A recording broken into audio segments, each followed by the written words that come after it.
Hello and welcome to another edition of the Hooligan Report. We're back for a second episode this week after midweek League Cup games. And boys, it must feel great to be into the next round of the Cup. It's always a special treat to go on a bit of a Cup run to get to the quarterfinals. And, well, I guess actually United Arsenal not so good this week. Um, I'll start with Bojan because we had a bit of a chat on Monday night about Anthony Martial's involvement in the cup and the fact that you the fact that you would be absolutely furious if he was anywhere near this game. And he came on in the 71st minute, and so he ended up playing about 50 minutes of football. How did you see that game, and were you that disappointed to go out? I melted pretty bad yesterday. Probably the first time I believe I've ever melted on the United board. Just cracked it. Um, I mentioned in the last podcast that I couldn't give a flying about the Carling Cup, and so the idea of playing first teamers, especially ones who have played pretty much every game, like Martial has since he's come to the club, in a fairly redundant fixture in the greater scheme of things. Yeah, same with the shits. It also, like, Wayne Rooney, I don't know what he needs. Like, he needs to go on Essendon supplement program. I don't know what he needs. But he looks cooked. Well, I mean, yeah, He looks... Rooney Put a came on fork in him. Rooney came on at half time for Wilson. Depay went off for Martial in the 71st minute, and you had Young coming on in the 61st minute for Rojo. So you brought on the big guns pretty early in the second half. So it's pretty telling that Burrow was still able to beat you. Or take it to Well, penalties, I guess. I should say that I didn't watch this game. I did see the highlights of the game.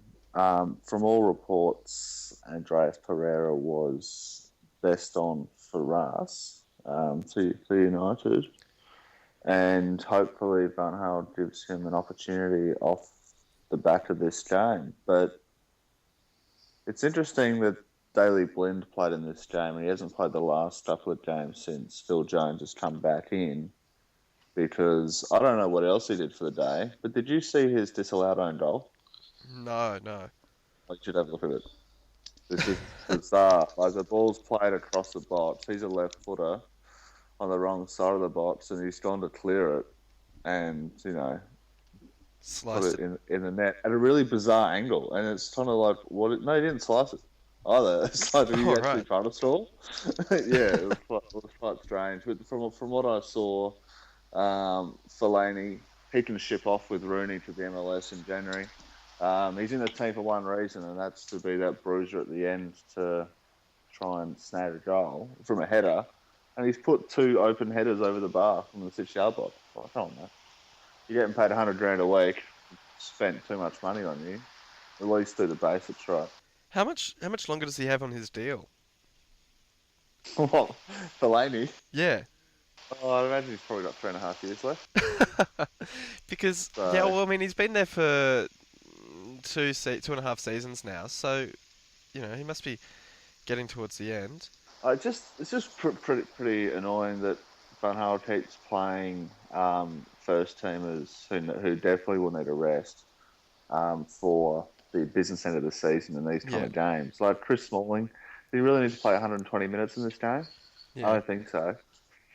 So that's where the fury came from. But I hope that Van Gaal gives the kids that played in this game, and the kids were the ones that played well, gives them a chance in the first team.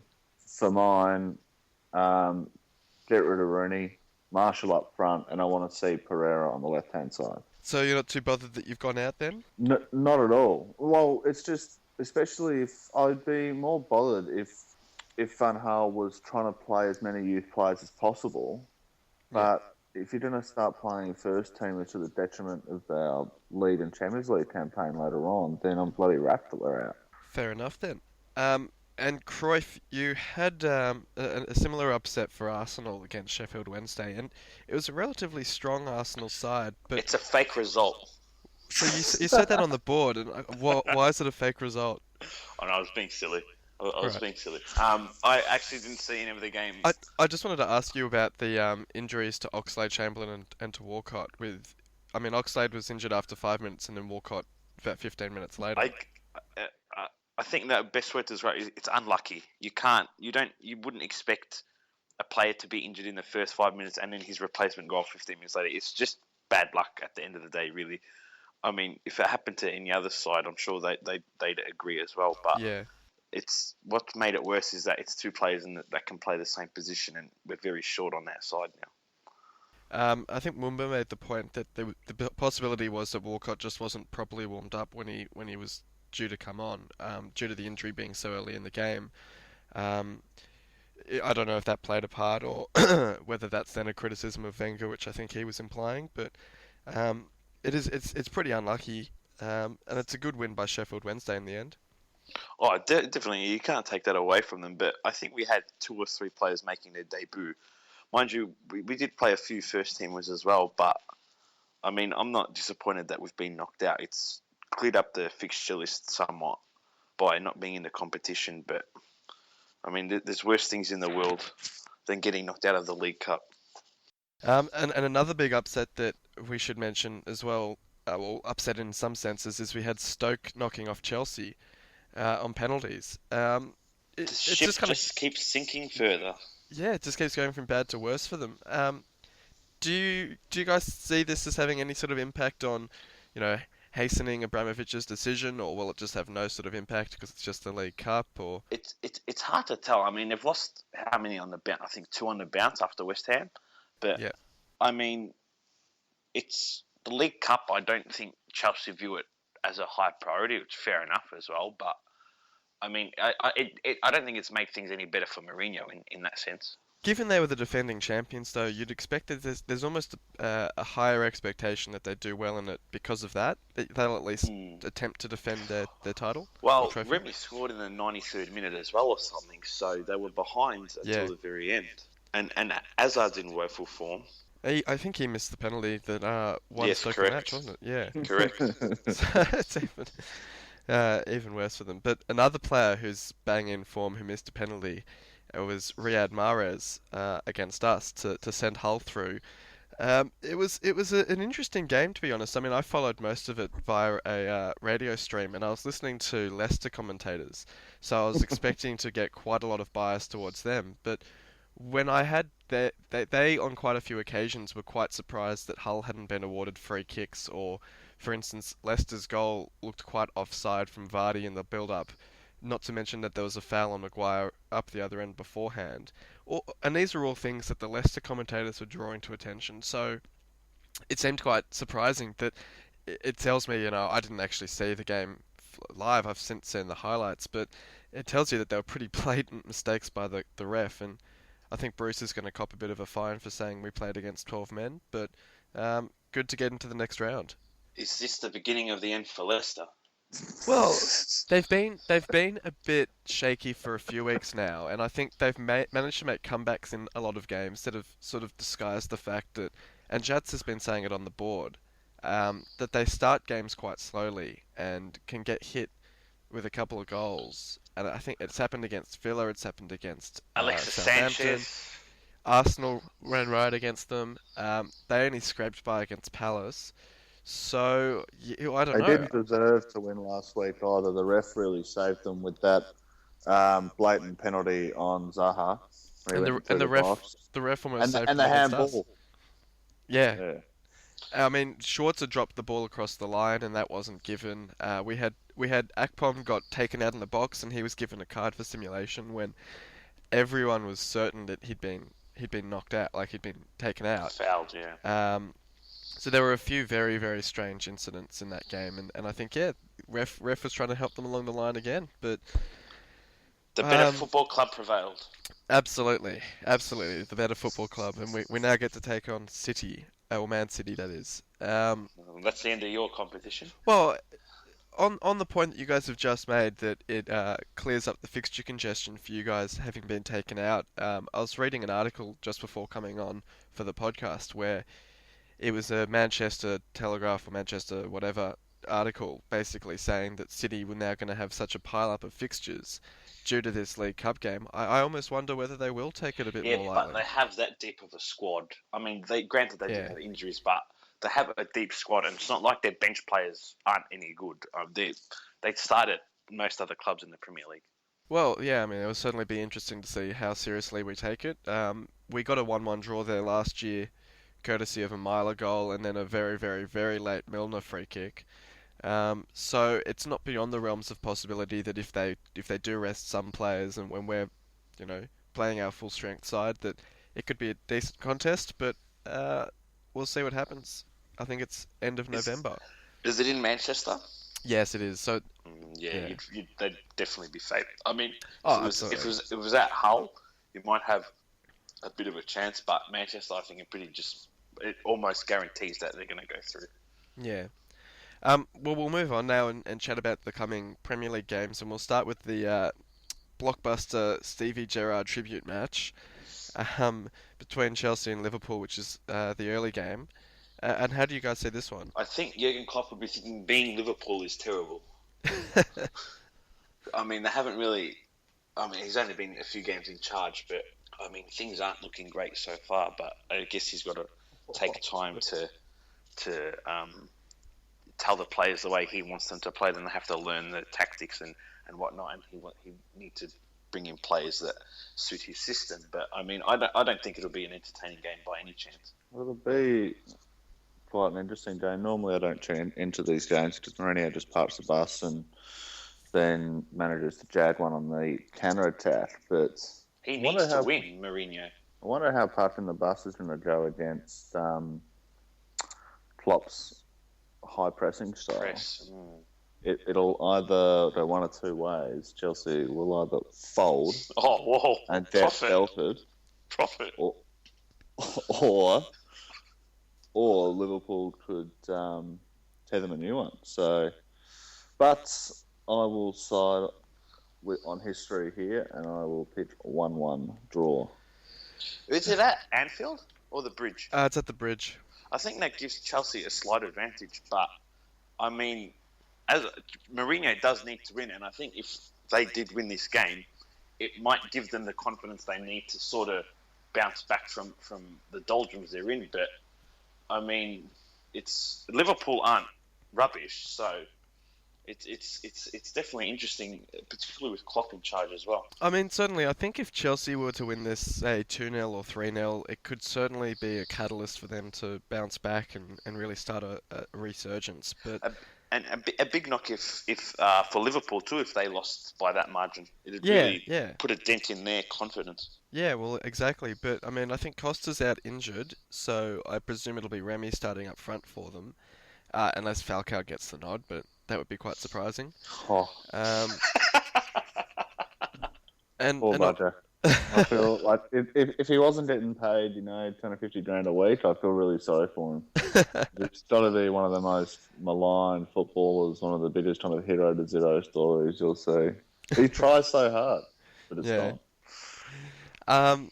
But then for Liverpool, they've got Benteke, who's apparently going to be fit for them up front. So I'd say that the odds are slightly in Liverpool's favour, but being at the Bridge and being Mourinho, maybe that eliminates any perceived advantage from that. But you wonder if being at the Bridge, does he park the bus or does he sort of say, boys, go for it a bit? Because it's an interesting one because he always seems to go for it at home and then parks the bus away. But the way they're playing at the moment, I'd almost just, if I was Mourinho, just take a draw. Yeah, well, I think they need goals. Chelsea, in my opinion, need to win this game. Yeah. If they lose this game, you'd pretty much run a line through them for top 4, wouldn't you? And maybe even a line through Mourinho. Yeah. I think they make top 4. I think Leicester will drop off, West Ham will drop off, Palace will go. All those clubs by Christmas time or New Year, they'll start dropping off. Fatigue will catch up with them. I don't think they have the squad to sustain a long distance flight. Whereas Chelsea, they're used to it. They've done it before. I mean, I think the lowest Chelsea will finish is 5th or 6th at the absolute lowest. But you've got sides like Spurs and Liverpool who, they're not amazing. They're not great sides by any stretch of the imagination, but they're at least playing a lot better than Chelsea. They have just as deep squads. I mean, more in Liverpool's case than Spurs. At the same time, though, they're both very inconsistent. True. Well, I mean, what can you say about Chelsea this season?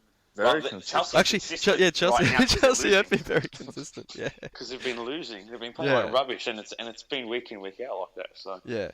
I mean, look, what it would basically take Mourinho being sacked in the next few weeks or before Christmas at the very latest, I think, for them to have any sort of decent top four chances, because they need a new manager to have time to come in, figure out the squad, figure out where the weaknesses are, and actually have a crack in January to fixing it.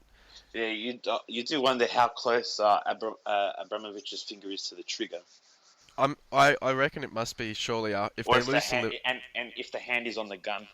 if they lose to Liverpool, he might give him. There's a Champions League game I think next week if I'm not mistaken. Yes. Yeah, Dynamo Kiev. So they've got that game at the Bridge.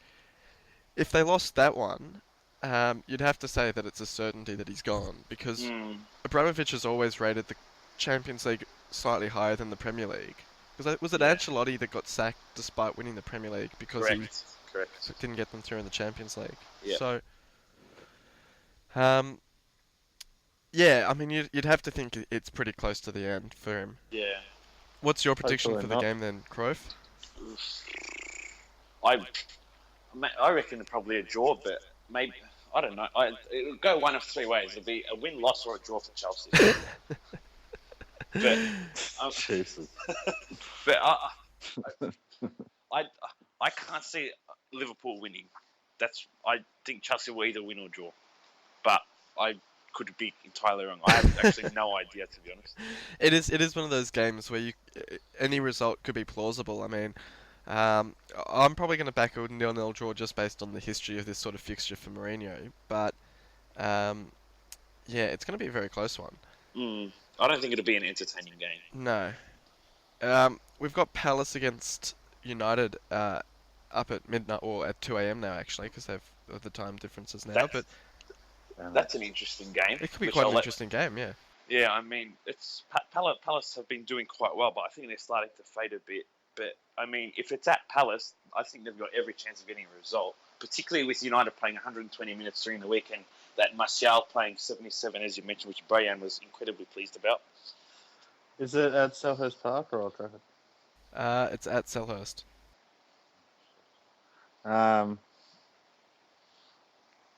I'm not terribly confident in this game of a win. I really enjoyed watching Palace this season, and in their last game against Leicester, where they were robbed, Mile Jedinak played, and he was very good. I haven't seen him play for a while, and I think they'll need him to combat Herrera's and Schweinsteiger's and Schneiderlin's this weekend. The way Rooney's playing, he's just kind of disrupting the whole flow. Will Rooney start? Oh, well, mate, it's so hard to... I mentioned on the last potty there's a rumour that he's got it in his contract where he has to start. But Oh, wow. yeah. Wow. But normally, no, he shouldn't be starting. His form doesn't warrant his place on the side. Who plays on the left, Young? Well, at the moment, it's Martial, because Rooney's playing up top. Depe's been a disappointment, I think. He needs to work on a few things in his game, his end product. I mean, he's only 21, so you sort of give him a bit of leverage, but I mean, surely United fans would have expected a bit more from him at this point. Yeah, that's fair to say. But as you say, he's only 21, first year in the comp. Yeah. And we're going a bit off tangent here, but him and Martial are more kind of signings For the future, yeah. Yeah, 3 or 4 years rather than now. But hopefully Rooney doesn't play. Martial plays up top, and then one of Young, Pereira, Lingard can play on the left-hand side. If Van Gaal doesn't play Pereira, he's a very, very tidy little player. Yeah, well, it's amazing. Like when he's in the team, everything's just so much more fluent. I think it's fair to say that him or Mata are your most important players, or Andy Hay. De Gea probably still our most important player. I'd say Martial, debatably, we can't win unless he's scoring. So, and we can't win unless De Gea is in goal saving up there. I'd say it'd be a great statement after the League Cup games if you did give one of those younger players a start against Palace because like you were saying, I mean, you really want to sort of underline that if they play well, that they will actually get game time and that they're not sort of just getting game time in the League Cup just as like a triviality, but that it's not actually leading to anything.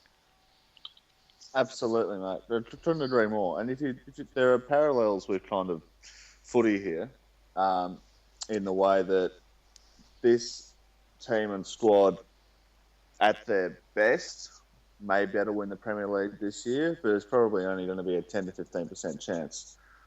You could almost do a mini kind of rebuild like you would in footy and say, well, guys like Ashley Young aren't in our next Premiership winning team. Let's play your Pereiras, let's play your Martial, Depay. Martial, Depay, and just play these guys all year and just say, well, Rooney, he hasn't got it anymore, he's gone, and basically put a line through about 2 or 3 players. And to be fair to Van Gaal, he's put a line through a lot of players since he's been at United. Paul So Valdez. he's got one more. Well, he's got, I don't know. I think it's telling with Victor Valdez that no one's come in for him, if you know what I mean. So he's got one more transfer window, one more summer transfer window to go. I'd imagine there'll be some more clear out, some more youth coming to the side. But as far as I'm concerned, guys like Pereira have got a talent level where you've got to play them and you've got to persist with them because it's there. He's got a talent level that's above the peak of an Ashley Young. As much as Ashley Young's been quite a serviceable player and reinvented himself, you play this kid.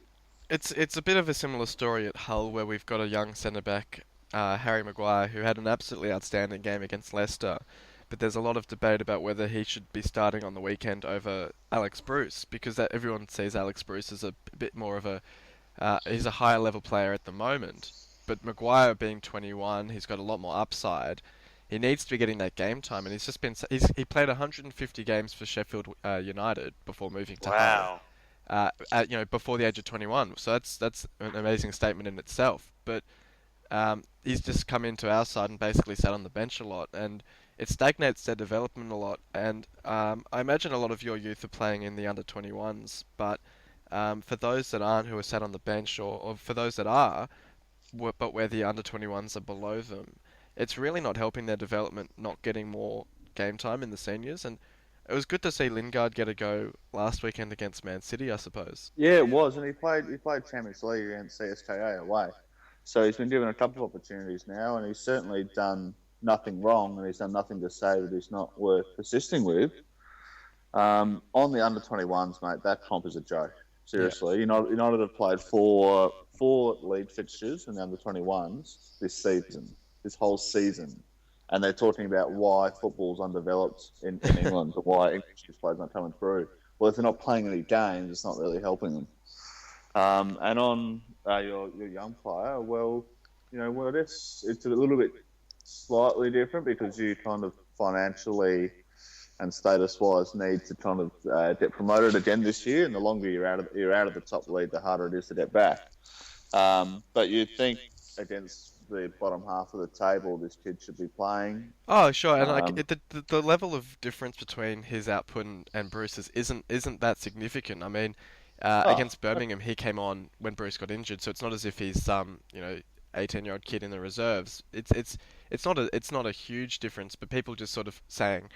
It's a very short-term view, I suppose. They say, okay, well, Bruce is better, head-to-head, so play him. And you think, okay, so the other kid's not actually that much worse, and he's got a lot more upside. He's got to be playing. Can he play fullback as well, or just straight centre half? I think it's just a straight centre half. Yeah. Well, he'll get plenty of opportunities this year, and from what you said, he'll probably, when you're in the Premier League next year, he'll probably have taken over from Alex Bruce. And you can also play him in the League Cup ties against minnows such as Manchester City. So. Absolutely. So, do you guys have a score prediction for this one? Just getting back to the game. I reckon Palace 2-1. I'll say 2-2. I might say 1-0 to Palace. Just saying that, though, a draw would be a good result for United. Yeah, I mean, like, Palace are travelling quite well, so it's not really that Yeah, it, disrespectful to say yeah, um, exactly. They're a coming great away team from to watch, Selhurst. Palace. Yeah, yeah, Great team Pardews to got watch. them playing quite well. Um, we've also got Man City up against Norwich, and I think the last time these guys played might have been 7-0 to Man City with Aguero running riot. Um, how do we see this one? Do we think Man City's going to keep scoring heavily? I don't think Norwich stand much of a chance. So yeah, City, you can lock in the 3 points for. I think. And how many assists or goals are we tipping De Bruyne to get? Seems to be doing it every game. Two, a combined total of two. Okay. Is Aguero still not back? Is he? No, I think he should be back next week or the week after because I think they only suggested it was a 4-week injury. Yeah, right. Well, talking of you, it's probably time for City to, um, dare I say, bench Wilfried Bonny because he's playing like a turtle, and play Kalishi from the go. Yeah. 'Cause he can finish that kid. He did well in the Italian Cup, and he hasn't done anything wrong since he's come on and has dropped that youthful exuberance.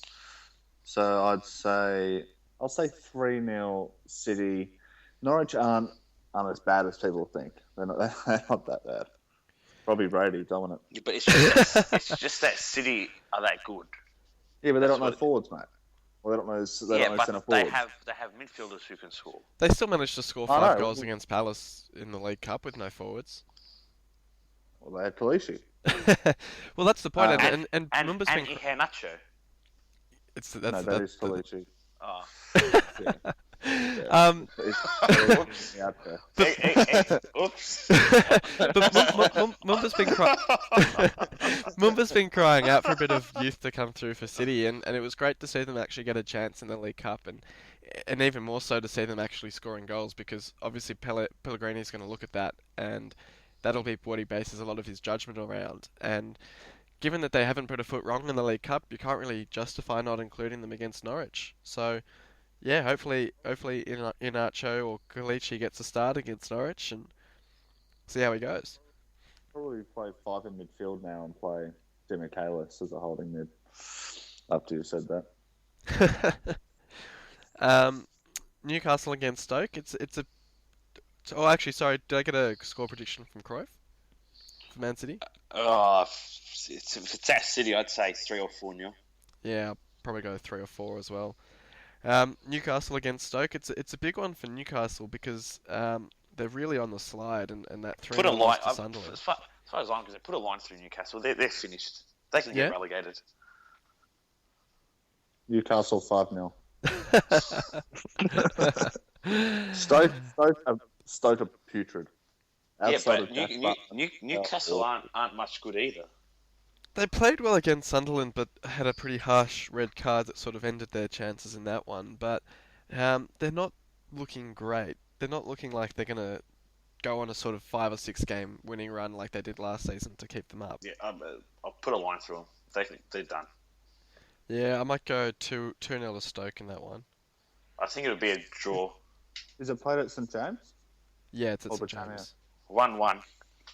Jeez, I reckon that Jose Perez and Jorginho Wijnaldum might get off the leash.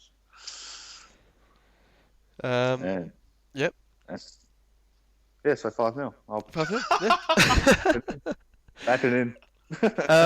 Swansea against Arsenal and Cruyff. I was actually looking up. Well, I saw some of the old highlights in these games, and I think there was a game where you did go to Swansea and get the win. But yeah, last season they got the 2-1 win, and Yeah, we did they do the don't- double? we don't tend to do too well against them. And Yeah.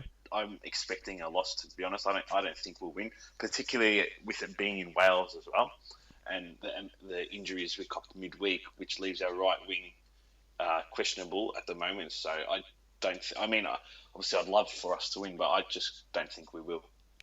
Swansea haven't been in great form themselves either. I mean, they beat Villa last week, but I think everyone does that. So it'll certainly be interesting to see this game in terms of whether they can get back to a bit of form, or whether Arsenal will just sort of. I mean, Sanchez didn't play against Wednesday, did he? So he should be Correct. rested. Yeah. Same with Ozil. Correct. And Cazorla too, I think. Yeah, so that could swing it in your favour, but I think that's of the 2 a.m. games. That's probably the most interesting one. Mm, I can't see us getting up, but I mean, I'd quite happily take a draw there, but Yeah, um, I think we'll get done. Bojan. This is a tough one. Because Swansea normally lift their game against the big clubs when they're playing at home. They have been pretty putrid recently. And I'm going to back Arsenal in. I think they've shown a bit more composure this year than they have in most previous years when they choke it up. So, 1-0 Arsenal. Yeah, I might go 2-0 Arsenal. I think. I think. Hope you boys are right. I think Sanchez and Özil being rested after no League Cup. Swansea in pretty rough form at the moment. Özil has Should been get them through. magnificent. He has been absolutely magnificent Yeah, we should touch on that. I think was it since 2008 he has the second most assists after Messi, which after isn't Messi. really a thing to be ashamed of. Yes, that's a pretty incredible stat for Özil. I mean, he's been tremendous this season, I think. Yeah, absolutely amazing. And he's hitting his peak, so, I mean, I think everyone knew what he was capable of, but it's glad to see him finally produce it consistently now. Um, and a side who has another player who's doing a lot of brilliant creative work is West Ham, and Dimitri Payet just goes from strength to strength this season, and he must be one of the purchases of the season you would expect. I'd say the purchase or De Bruyne so far. I mean, yeah, it's a pretty close call between those two. West Ham have got Watford, and they're away from home, but um, this game's interesting only in the sense that West Ham always seem to come to play against the big clubs, but then there's the potential that they'll struggle against the smaller clubs like they've done against Bournemouth um, earlier in the season. So, do we see this a pretty comfortable win for West Ham, or? I think Watford have done all right, to be honest. Igalo's in a bit of form, and Troy Deeney scored last week, I think it was against Yeah. Stoke. So, I mean, I don't think Watford will be pushovers. West Ham should be happy with the draw, I think. This will be game of the round to watch. Watch this one. Yeah? Watford, great to watch. West Ham, great to watch as well. Dimitri Payet is the signing of the season, so you've got to weight it relative to the transfer fee. Only And paid he was 7.5 or something, didn't they? bargain, mate. Bargain. For what he's produced, definitely. He's a gem. And I think West Ham will have too much, but I think it'll be a lot closer than people believe. And I'll say it'll be 2-1 West Ham, but this will be a cracker. Yeah, I'll agree with that score, I think. Leicester up against West Brom. I mean, Leicester are going to be pretty shattered after such a humiliation midweek. Um, should be comfortable winners over West Brom though. Yeah, I think with Leicester being at home, you No, it's put. West Brom at home. Oh, I still think Leicester will win. West Brom haven't shown much, and Tony Poulos thinks Serge Gnabry is I can't remember the term he said, a youth player. We should be recalling him from loan. Potato? I don't know what he used quite an insulting term for a young footballer. I can't remember what he said, but it wasn't. I mean, it upset quite a few of the Arsenal fans on the board. But I mean, Tony Poulos can wear his fucking cap and whatnot and fuck off. Pardon my French. They're sitting in 10th, so he's done all right with them. But yeah, it should be an interesting game in some sense. I think Leicester. I think Vardy might be a bit hard to contain, and if Mahrez is on song, he'll do all right too. Oh, geez. This is going to be a terrible game. And I think the scoreline will reflect that, and it'll be 0-0. Leicester performed brilliantly at the start of the season and got the results according to that. Their performances have really dived over the last month, but they've still been picking up the points thus far. I think their run comes to an end this weekend. 0-0. I might say 1-0 to Leicester only because Vardy and Mahrez do seem to keep scoring or creating chances. So do think that will continue this week. Leicester, interestingly, are one of only a few sides that have scored every week, I think. The others being Man City and also... it escapes me now. I think that was the third side. So it will be an interesting one. I think the way Pulis sets up will say a lot about this game, whether he just parks the bus. Um, but I'll back Leicester 1-0 in that one, I think. Um, Everton up against Sunderland as the early Sunday night game. Pretty routine win for Everton, we think. Yeah, Sunderland are another side that can be forgotten about as far as I'm concerned. They just can't get relegated, and it's frustrating. Be interesting if both Tyne sides go down this season. Definitely. I mean, that's a huge derby that you'd have in the Championship. Yeah. I mean, considering it's one of the biggest derbies in England, and if as you said, if both of those sides went down, it'd be a semi-blow to the Premier League, I guess. But, I mean, I don't think anyone would miss Sunderland. They've escaped, I think, the last 3 seasons with just unexplainable runs at the end of the season. It'd be a huge blow, but having Hull come up will sort of soften that blow, I think. Yes, I think if that happened, I'd be able to sleep easy tonight. Bojan, your thoughts on this one? Well, regardless, I don't even know where it's played, but regardless, 3-0 Everton. And yeah, it's at Goodison, yeah. Oh yeah, 3-0 Everton, and I think I'm sorry to NUSC Tider, this will hurt, but I think sacrificing Newcastle, if it results in Sunderland and Chelsea going down, then I'm sorry, I'm all for it. Southampton up against Bournemouth. It's one of those games. I mean, Bournemouth have been in pretty terrible form so far as the league goes, and the keepers haven't been in great touch.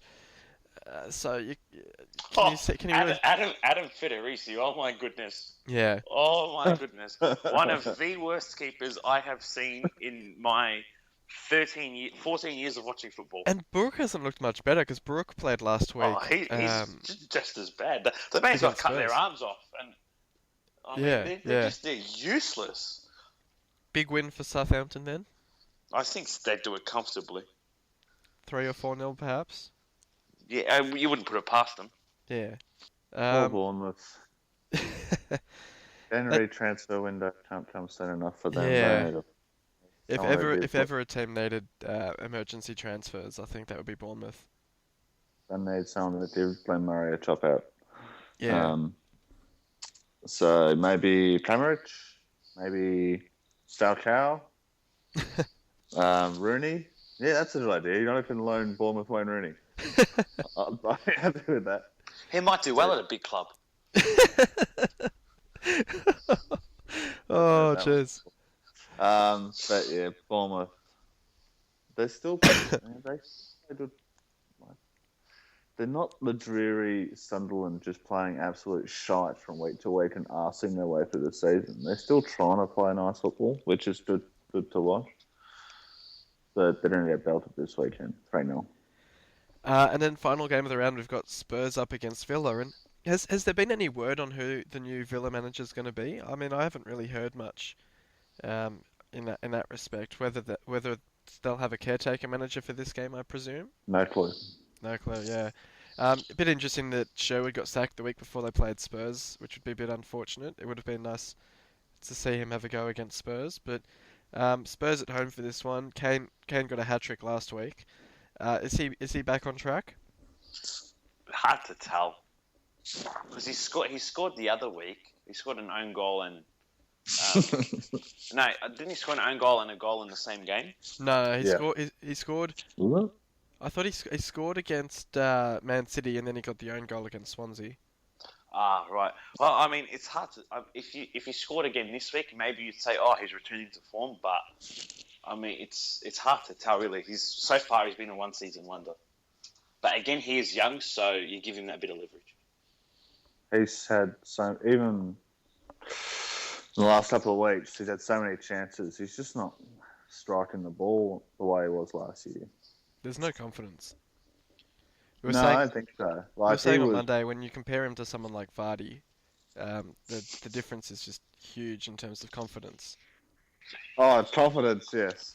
Yeah, sorry, I'm not Yes. talking pure ability, just in terms of the way that Vardy's, taking his chances and is just on top of the world at the moment, whereas Kane just feels like he has all that weight on his shoulders and he just can't seem to score.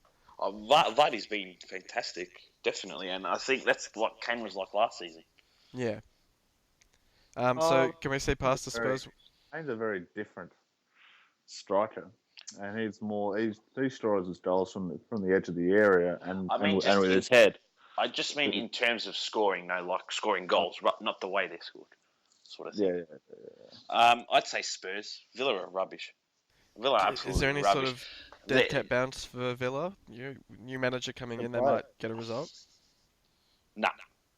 At White is it at White Hart Lane? White Hart Or Lane, Park? yeah. Yeah, Spurs.